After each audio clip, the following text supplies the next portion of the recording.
vas pozdravljam v imenu Mednarodnega inštituta za kanabinoide in hrana, katerega sem tudi član upravnega odbora in strokovni sodelavec. Moje ime je Željko Premlja, sem drugače internist, ukvarjam se kar precej z gastroenterologijo, pulmologijo, ortodoksna medicina, v svojem delu upravljam večinoma nepopularne, agresivne endoskopske metode.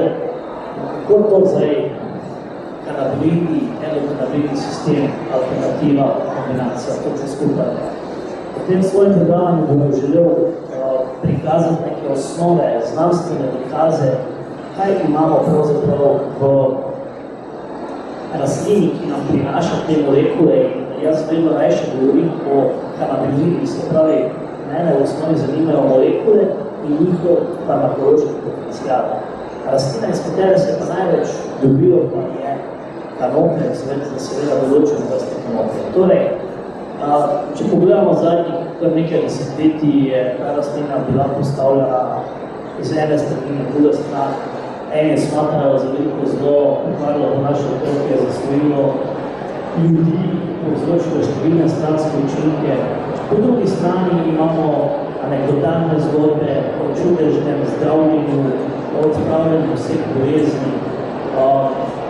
Zadeva je postala popularna, najbolj tudi večina vas slišala za Rick Simpsona, njegovo čudežno olje, katero je pomagalo marsikateremu. No, skratka, imamo dve skrajnosti. Mislim pa, da v osnovi zadeva gre relativno nekaj sredini. Se pravi, zagotovo imamo pozitivne učinke, samo moramo postaviti na pravo mesto. Moja osebna zgodba, zakaj sem se kanabinoidi pravzaprav začel ukvarjati, zakaj sem se začel proučevati, pravzaprav izhaja tudi iz prakse. Nekaj let nazaj, ko o tem sistemu, o vsem temu skupaj nikoli nisem slišal, ker v naših šolah nas tega pač ne učijo, tudi na vseh konferencah, ker sem do zdaj bil, pravzaprav ni bilo govora o endokannabinoidnem sistemu. O tem vsem skupaj, ko govorimo o zadevi, ki je dejansko strašansko močna v našem telesu.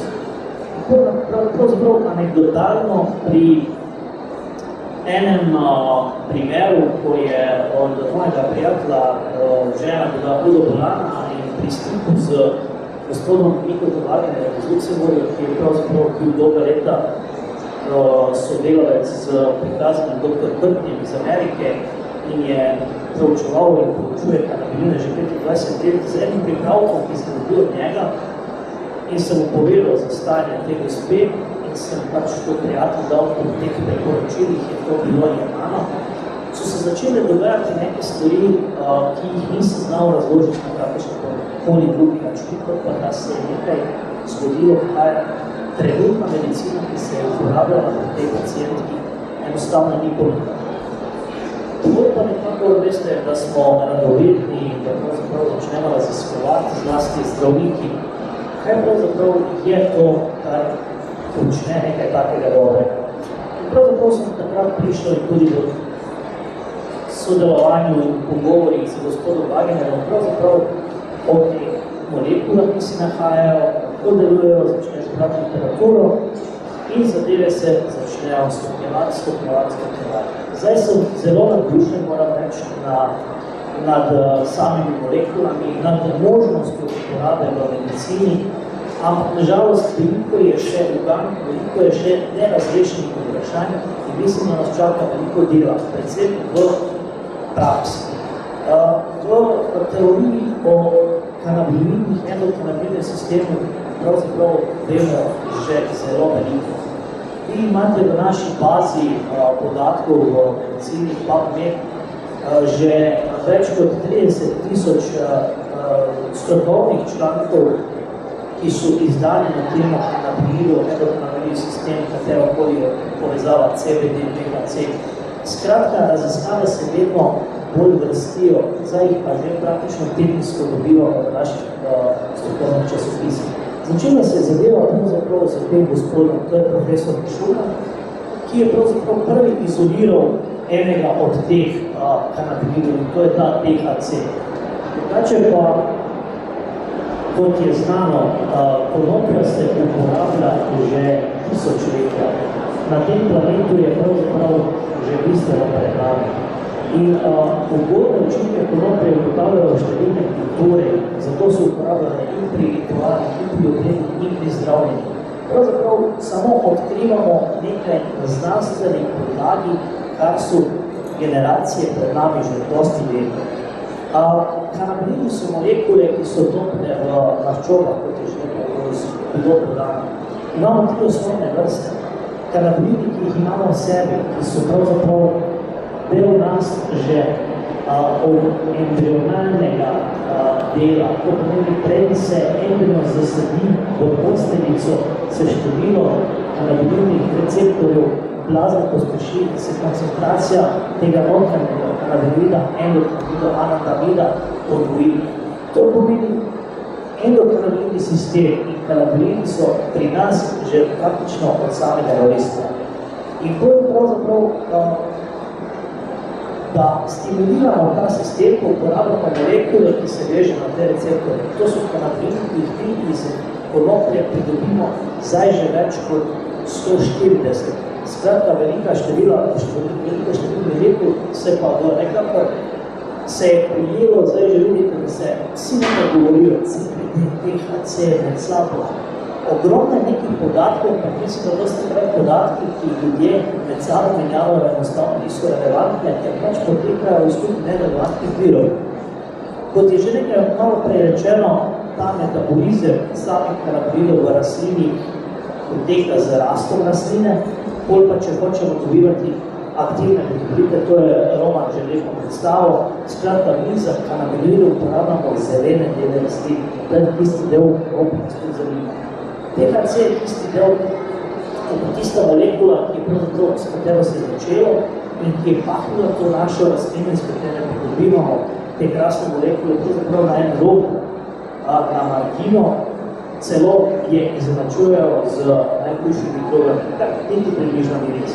THC pa pravzaprav deluje preko številnih receptorjev, ki se nahajajo v možganu. Če samo pogledate, to so zelo pomembni deli možgana. Od bazalnih ganglijev, hipokampusa, cerebeluma, ki uravnavajo številne pomembne funkcije za sploh naše obstoje, kot je kontraktnega spomina, koordinacije, učenja, občutenja vročine, sistema nagrajevanja. Zvezano na te receptorje se sprožijo neki mehanizmi, ki te sisteme uravnavajo. In to počnejo naši notranji kanabinoidi. Če pa dodamo zunanje kanabinoide, kot recimo THC, prav tako podobno stimuliramo te receptorje in dobivamo takšne učinke. Seveda moramo pa na nek način vedeti in obvladati ta način dajanja. In tu je zadeva bistveno drugačna od tistih, ki morda to želijo delati, pa morda malo manj ne razumejo, do tistih, ki to precej razumejo in to delajo. Mislim, da je to treba v prihodnosti narediti pomembna razlika. CBD je naslednja molekula, ki nam je v zadnje čase vedno bolj v fokusu. Ne psihoaktivna molekula, vendar strašno potentna. Če tako pogledate tale rok, vidite, da so to pravzaprav vse pozitivni učinki, ki mi dobivamo od CBD. In te učinkov je strašno veliko. Vendar poštejemo te zadeve, ko govorimo o podatkih, ki so znani, kar se tiče pozitivnega učinka, dosti krat govorimo na račun raziskav, ki so narejene in vitro v laboratoriju. Ko to poskušamo včasih implementirati po prakso na posameznega pacienta, pa se zadeva na nek način spremeni. Se ne obnaša tako, kot bi želeli. To je bistvena razlika med medicino, ki uporabljajo kanabinoide za zdravljenje, kot pa za sintetskimi molekule. V sintetskih molekulah je zadeva bistveno bolj definirana in jasna, ampak problem sintetskih molekul je, da so dosti krat agresivne in ko naredijo eno pozitivno stran, naredijo tudi negativno stran. Pri naravnih molekulah je pa dosti krat obratno. Pravi učinki pridejo čez nekaj časa, ampak za ceno zelo malo, pravzaprav nič stranskih učinkov.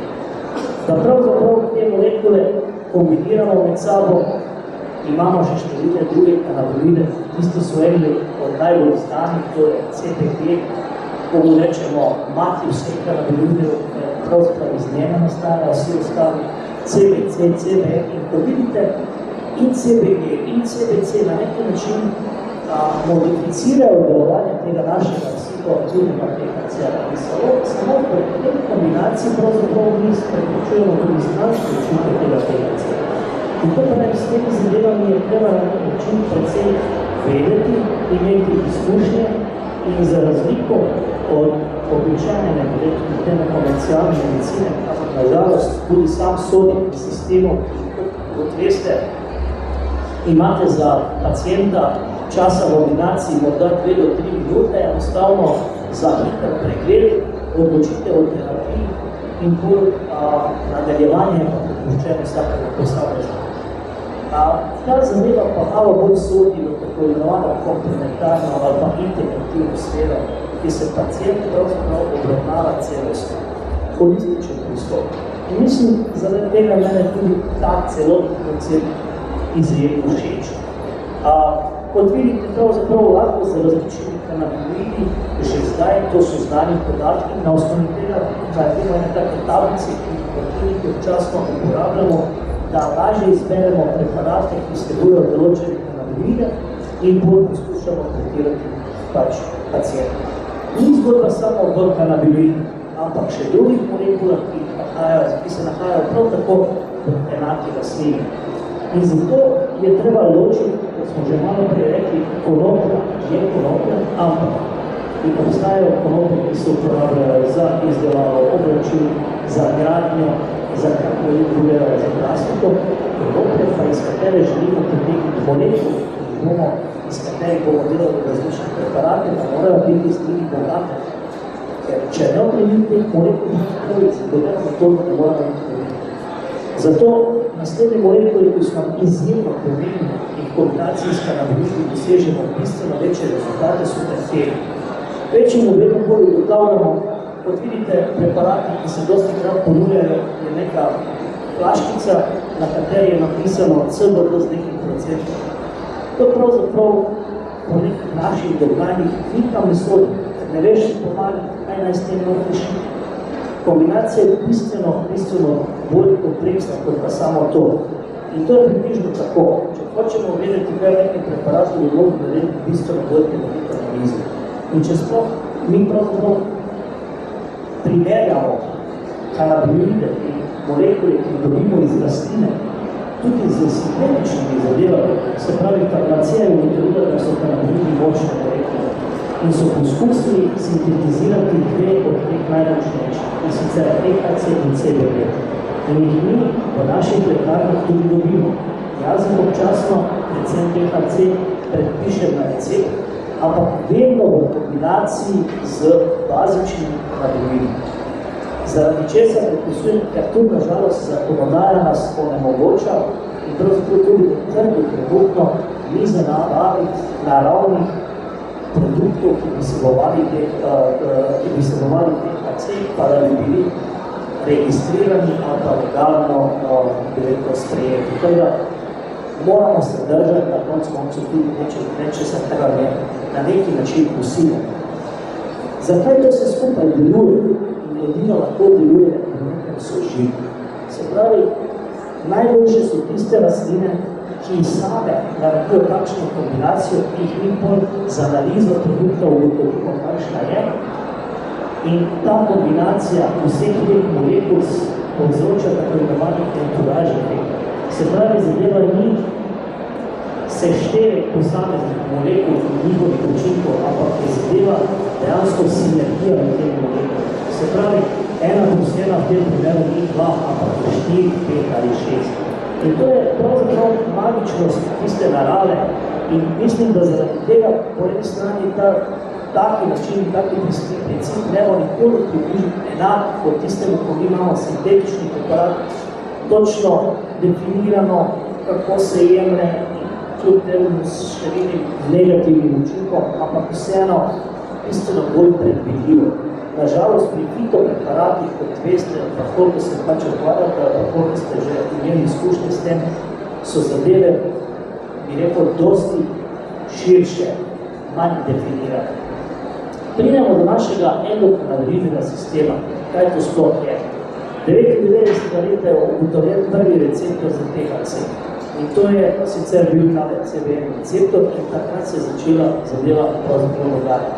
Prvi receptor, potem drugi receptor, pa številni drugi receptori in pravzaprav molekule, ki so znotraj nas samih, ki se vežejo na te receptorje, se pravi neke in so jih pojavljali enostavno endokannabinoide. In skupaj teh molekul endokannabinoidov, receptorjev in enzimov tvorijo endokannabinoidni sistem. In pravzaprav krovni sistem za zaščito našega celotnega telesa na nivoju vsake celice. Receptorji, ki pa vežejo endokannabinoide in naše kannabinoide, kot smo rekli, so CB1, CB2. CB1 so receptorji, ki so recimo na centralnem živčnem sistemu, na rodinih, CB2 pa periferno živčevje, na periferni organi, imunski sistem in seveda vedno več ugotavljamo še številne druge receptorje, preko katerih se kannabinoidi vežejo, prav tako povzročajo pozitivne učinke. Tudi ugotavljanje drugih receptorjev, ki so zelo senzitivni za kannabinoide, že uvrščamo kot recimo DPR-55, ki je zelo pomembni receptor za vezavo pri umetnih procesih, pri bolečini, se zdaj že pravzaprav jemlje kot novi kannabinoidni receptor. Se pravi, zadeva je aktivna in deluje preko vsake celice naših telesu.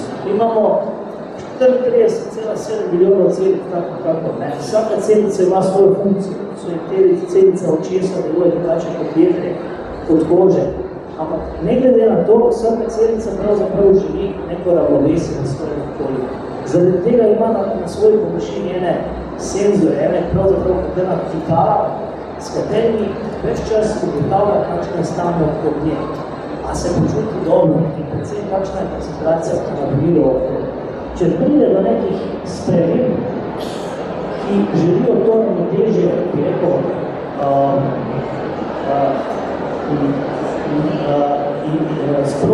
pravzaprav povzročiti škode, reč iz ravnotežja, se pot to zazna.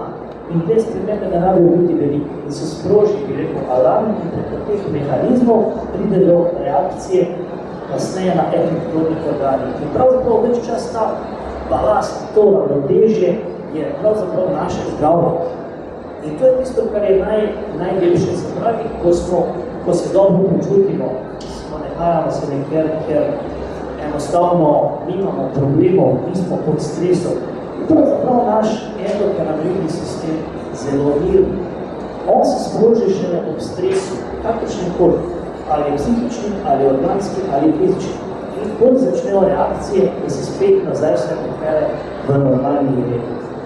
Če pa se to ne zgodi, ali pa če zadeve predolgo časa trajajo, ali pa če se naš endokannabinoidni sistem izčrpa, pa začnejo bolezni. In zato prihajamo pravzaprav, kako je ta celostni sistem pri nas strašno pomembno. Torej, če strnemo pri endokannabinoidnem sistemu, lahko rečemo, da je generalna zaščita telesa, možganski receptorji so med najpomembnejšimi regulacije možganov, vemo, da je tudi za naše preživetje zelo pomembno. Strašno pomembna za regulacijo tudi recimo procesov, kot je pozaba slabih dogodkov, s tem se pravzaprav obvladuje stres. Če to strnemo, endokannabinoidni sistem je zadolžen za spanje, za hranjenje, za sproščanje, za pozabo in za zaščito.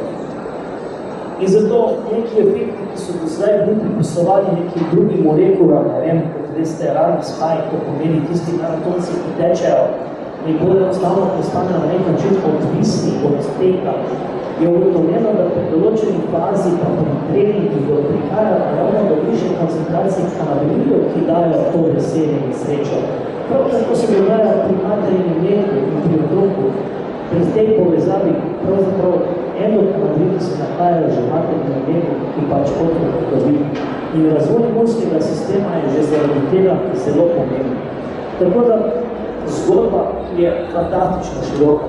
To so neke indikacije, ki so naštete, tudi to priporočam za vsakega, ki ga zanima ta internetna stran Project CBD, kjer dobite ogromno relevantnih podatkov, kako uporabljati in kje se uporabljajo kannabinoidi, o njihovih prednostih, slabostih in skratka vse trenutno, kar je glede tega na voljo. Zato vedno se začelo zastavljati vprašanje, ali so to zdravila, ali to niso zdravila. Iz te definicije, kot vidite, pravzaprav izhaja, da je levo prav. Mi dejansko za kanabinoid povzročamo in farmakološko, in imunološko, in presnovno delovanje. Tako da definitivno te molekule lahko postavimo v skupino zdravil. Uporaba kanabinoidov pravzaprav rečemo, reče, da je integrativna ali komplementarna. Izogibati se pa je treba alternativno. Kaj pomeni? Alternativa je eno ali pa drugo. Zaenkrat še ni zadostno podatkov, da bi lahko rekli, da določeni preparati in produkti, ki vsebujejo kakršnekoli oblike kanabinoidov, dokončno pozdravijo določene bolezni. Pomagajo, izboljšajo, številne so anekdotalne zgodbe, popolnoma se zavedamo tega, ampak jasnih, dokončnih kliničnih študij ni, to je tisto, kar nas čaka v prihodnosti. Kot sem rekel, število objavljenih študij vedno bolj narašča in prihajamo do nekih preparatov, ki so registrirani v svetu, ki so kombinacije različnih sintetičnih kanabinoidov, sicer THC in CBD. In s temi preparati so bile edine študije, ki jih trenutno imamo. In kot je Sir Conan Doyle, kot veste, avtor Sherlock Holmesa, rekel skepticizem, sprejemanje tega načina, bi rekel, zdravljenja ali implementacije kanabinoidov v medicini zahteva in določen skepticizem zagotovo. Vse na koncu ne sme se vsake stvari, pa ne, ko bi rekel, ne sme se skočiti prvo v žogo. Zadeve morajo biti preveč. Ampak skepsa pri mestih, ki so zadeve relativno dobro pokazane, bolj več nima smisla. Bolj je potrebno to zamenjati za neko radovednost in nadaljne raziskave, ki samo potrebujejo tisto, kar ste že več kot vam vedeli. Evidence-based medicine je tista na nek način medicina, s katero mi uporabljamo vsak dan. Se pravi, medicina temeljena na dokazih. Mi o kanabinoidih veliko vemo, nažalost, o kliničnem delovanju kanabinoidov, da imamo precej dokazov. Recimo, tu sem naštel samo nekaj kliničnih pri uporabi najbolj znane, recimo, kanabinoidi in konoplje, preparati konoplje pri malignih boleznih. Osebno tu bi rekel ljudi, ki meni prihajajo v Mariboru, v center, ki ga imamo na Jezdarski ulici, ker smo tudi vzpostavili en taki monitor zdravljenja s kanabinoidi, so večinoma ljudi z malignimi bolezni. Pri malignih bolezni je zagotovo dokazano z raziskovalnimi študijami, da lahko pozitivno vplivamo na več simptomov. Od bolečine do slabosti, do neuropatije, do izboljšanja apetita. Zmanjša se lahko anksioznost, nespečnost, depresija. Skratka, se izboljša splošno stanje. To je nekaj podobnega, kar sem jaz videl, kot sem rekel, prvi primer, ki sem pravzaprav o tem še nisem čisto nič vedel. Maligna bolečina je ena tematika, ki je zelo povezana z uporabo kanabinoidov in zgodnosti vedno bolj bo. Se pravi, uporaba opijatov pri teh pacijentih povzroča veliko neželenih stranskih učinkov. In se iščejo številne metode, ki pomagajo na račun manj stranskih učinkov. Od akupunkture do uporabe nekih drugih pripravkov med ostalimi so tudi kanabinoidi, ki lahko, kot smo videli, preko mehanizmov, ki se nahajajo v možganih, vplivajo na dojemanje bolečine in se ta bolečina bistveno lažje kontrolira. Ni čist jasno v kliniki sinergija med opijati in kanabinoidi, ampak nekaj majhnih študij dokazuje, da pri uporabi kanabinoidov se koncentracija ali količina opijatov zagotovo lahko zmanjša. In tudi število stranskih učinkov se zmanjša. Ena od indikacij, ki je splošno priznana, je slabost in bruhanje zaradi kemoterapije. Zaradi tega se pač predvsem tudi uporabljajo sintetski preparati, ki so na trgu. Ena od indikacij glavnih, potem vsaki let so te preparati. Mi v Sloveniji pravzaprav torej, da samo informiram, imamo samo dva preparata, to je kanabidiol in dronabidiol. Eno je preparat CBD-a, drugo je preparat THC-a. Mi imamo preparata kot je Sativex, pa nekih preparatov od Bedrokana, ki vsebujejo kombinacije medsebojnega THC in CBD, kaj pa še sploh še drugih. Ampak, tako da zaenkrat pravzaprav uporaba je lahko samo nekih drugih produktov, ki jih uvažamo iz tujine. Se pravi, slabost bruhanja je ena od zagotovnih indikacij, ki jih uporabljamo. Izboljšanje in stimulacija apetita, kot smo videli že po tistih mehanizmih, ko sem kazal, je z kanabinoidi definitivno dobra, spet je ugotavljamo bolj opazovalno. Študij pri malignih bolnikih ni. Ena majhna študija, ki je pokazala, da je preparat, ki se uporablja pač farmakološki preparat, boljše deluje kot THC, ampak kot vidite, uporabili so pravzaprav 2,5 mg dvakrat na dan THC, kar je glede na to indikacijo absolutno prenisko, tako da verjetno ni preveč relevantno. Izboljša se spanje, zmanjša se anksioznost. Skratka, vsi simptomi se lahko popravijo. Kaj pa sam rak? Kaj se dogaja pravzaprav? Konoplja zdravi raka. To je dosti krat se čuje. Fajn. Bog dal. Verjamem v to, da lahko naredim. En od slajdov, ki lahko pokažem, to je ta. Znanstveno dokazani procesi, ki na 5 mestih dokazujejo, da kanabinoidi po svojem delovanju povzročajo apoptozo maligne celice, se pravi smrt maligne celice. Po 5 mehanizmih, to se pravzaprav pri marsikaterem kemoterapeutu niti približno dogaja. En ali pa 2 tista blokira, nič več. Ampak ko to implementiramo v prakso, dostikrat, nažalost, jasnih študij, ki bi nam pokazali, da se z kakršnim koli preparatom, ki je trenutno bil uporabljen razen, tako kot sem rekel, anekdotalnih, jih trenutno ni. Tako da zaenkrat nam ostane samo raziskave, spremljanje in zelo kontrolirana uporaba, če želimo pravzaprav vedeti o tem nekaj več. Torej, kdaj uporabiti kanabinoide pri raku? Absolutno kot simptomatsko terapijo. Priporočilo je, ko se izčrpajo vse terapevtske možnosti. Vseeno bodimo realni, dosti krat ljudje pridejo po pomoč kakšne koli vrste, ko je že zadeva zelo daleč. Takrat težko, da uspeš narediti s katerokoli medicino, pravzaprav karkoli. V tem primeru, ko rečem medicina, kar kot je zadnjič PPD rekel, medicina je tisto, kar zdrav, to je dobro. Načeloma je zdaj, kot vidite, menimo, nekako ločimo na ortodoksno, ali pa oficijalno, ali pa konvencionalno in integrativno, komplementarno, alternativno in vse ostalo.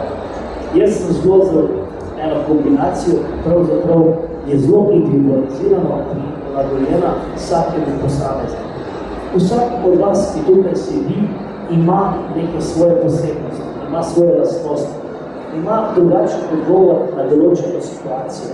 Vsak od vas drugače odgovori razume in dejavnik, od temperature, klimatskih sprememb, virusa, stresa, karkoli.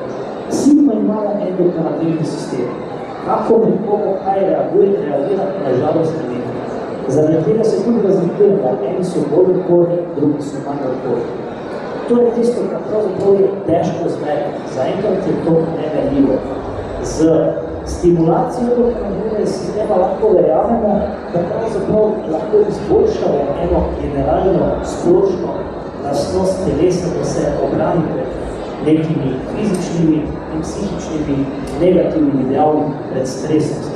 Zato globoko verjamemo neke preventivne, tudi profilaktične produkte, ki bodo vsebovali kanabinoide in morda še kaj drugega, ki bodo delovali celostno. Se pravi, ko priješ v lekarno, ko rečeš, jaz bi za preventivo to, pa ti kar da 15 škatlic, pa še 16 za vsak primer. Raj še verjamem en koncept in moja zelo ideja je, da se s kanabinoidi, s tem seveda iz prave rastline, s pravo metodo bo dobilo produkti, ki bojo generalno lahko učinkoviti pri profilaksi, ne pa, ko se zadeva že zgodi. No, zdaj vam pa na hitro kronična bolečina, kot sem rekel, je zelo v fokusu, kar se tiče kanabidov, to so relevantne študije, ki so bile narejene in kot vidite, tiste diamante, ki od spodaj na sredini je placebo. Placebo je tudi ena zgodba. Se pravi, mi v medicini vse primerjamo s placebo. Ampak kot vidimo, da pri nekih stanjih pravi placebo je 20-30% boljši rezultati kot pa na začetku. Kaj pa placebo sploh je?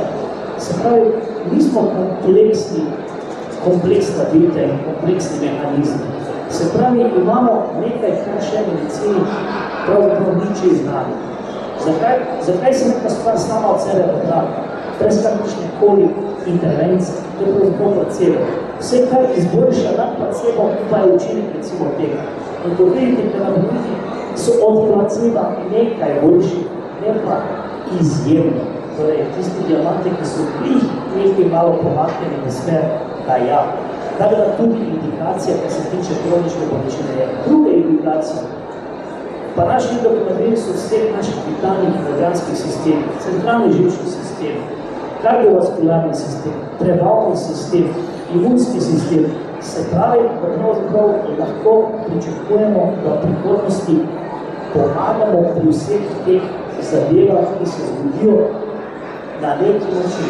Torej, na neki način, ker je še veliko vprašanje, katero zdaj trenutno ne moramo odgovoriti. Odvisnost. Konoplja, droga, odvisnost.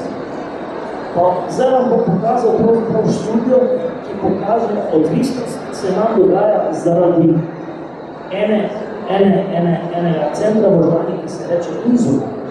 In pri tisti inzulin pravzaprav pride do tega, da določena substanca ima tako koncentracijo, brez katere več ne moreš. In če prekineš je jemati, se pojavi abstinenčni sindrom.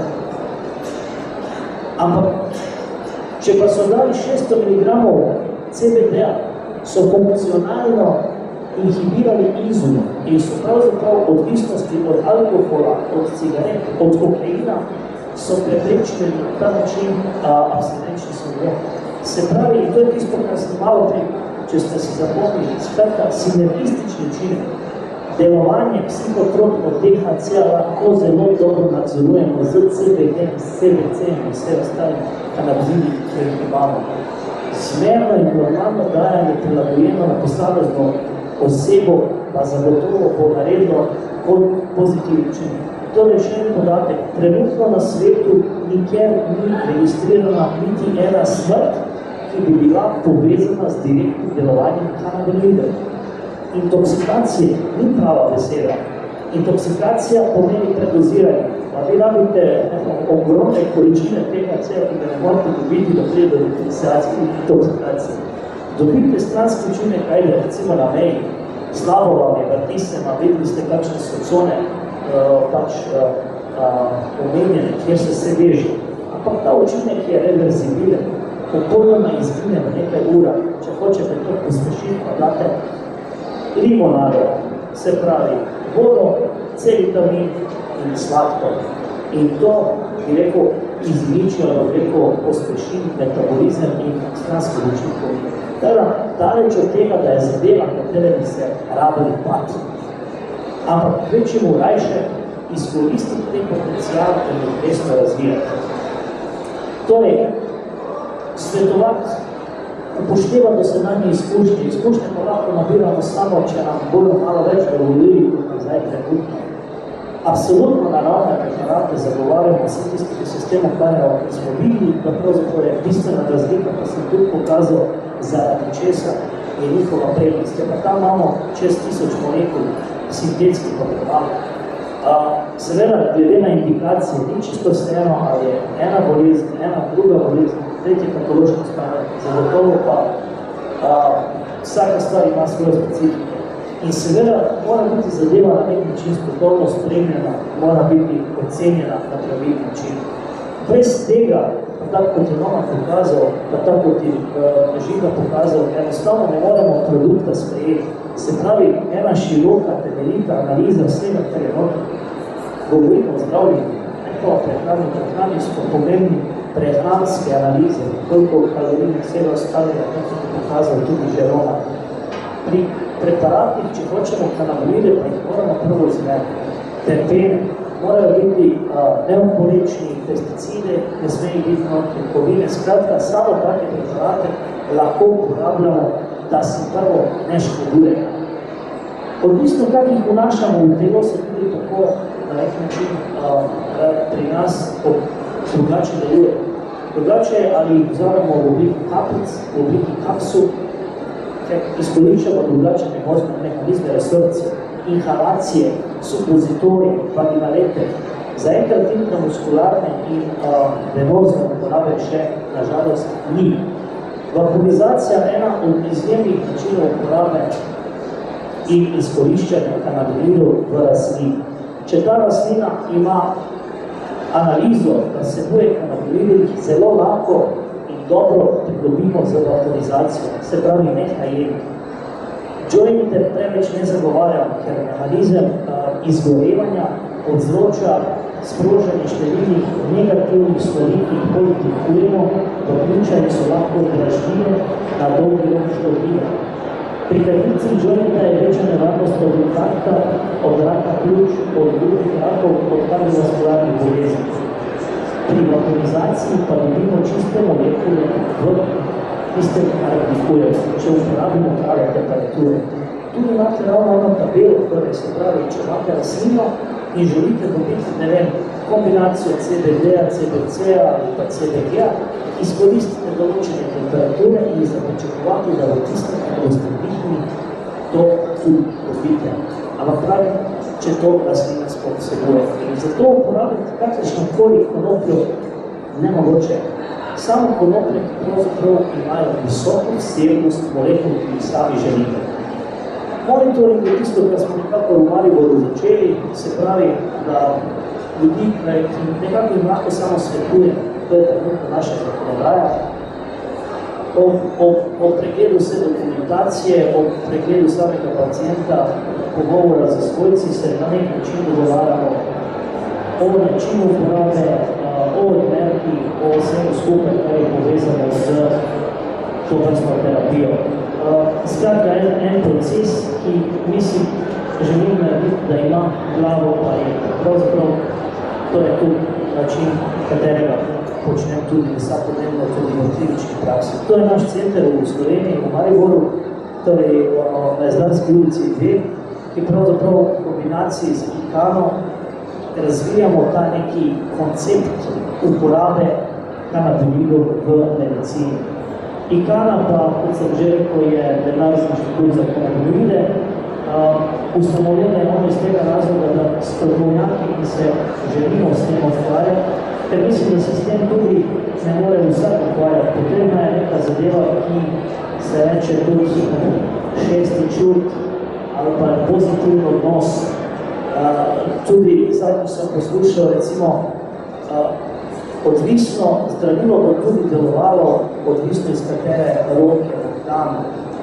Naredili so čisto jasen znanstveni poskus, še malo pa bom zaključil, se pravi 20 študentov medicine, ista tableta, isti odmer, so z jasnim učinkom snovi, ki je bila v tableti, in od 20 študentov pri 9 je ta učinek bil popolnoma drugačen, je izstopal bistveno tistega pričakovanja. Zakaj? To je tisto, se pravi, med terapeutom, med zdravnikom in pacientom se mora spostaviti tudi eno odnos, eno zaupanje, mora biti zadeva koncipirana široko, ne osko, ne bo rešna ena molekula ali eno zdravilo v vaše življenje. To je bistveno širša zadeva, kot je pa samo jemanje česar koli. Torej, kako se obnašate v vsakodnevnem življenju, kako se obnašate do stresa, kaj jedete, kakšne dodatke prehrane uporabljate, kako se vaš odnos v službi, skratka, vse, kar je strjeno, in to je pravzaprav življenje vsakega posameznika, mora biti na neki način prilagojeno lastnemu stanju, z nekimi zadevami samo pomagamo. Skratka, inspiracija je, verjamem, da se v prihodnosti vedno o takih zadevah bo vedno več govorilo. Globoko verjamem, da kanabinoidi bodo nam pomagali v profilaksiji, v preventivi, pravzaprav, da se bolezen sploh ne zgodi. Izzivov je tudi očete, niti jih ne more našteti, tako da zagotovo jih ne bo zmanjkalo, tudi moja 3 življenja. In pravzaprav definitivno sem prepričan, da gre za molekule, za zdravila, z strašno velikim, praktično neskončnim potencialom. Absolutno moramo se držati, tudi kaj je Olta govoril, pravzaprav tistih preparatov, ki so jasni. Samo s tem ne bomo škodovali in bomo priti samo koristiti. Ogromno vprašanj, ogromno še dilem, premalo kliničnih študij, premalo izkustvenih stvari, da bi lahko za kako stvar trdili. In mislim, da je treba veliko počutka od vsakega, in od politikov, in od sistemov, in od ljudi, ki se s tem ukvarjajo, da morda res spravimo te molekule na pravo mesto v, bi rekel, zdravljenju in pristopu, kdor koliko pravzaprav rabi. Tako da, z znanjem bomo zagotovo premagali tisto skepso in skepticizem in strah, ki se v nas pojavlja pred nečim, kar je novo. In verjamem, da pač se zadeva vedno in vedno bo nekako tudi v Sloveniji, čeprav smo zelo konzervativna družba, na neki način prejela. Teda hvala za pozornost.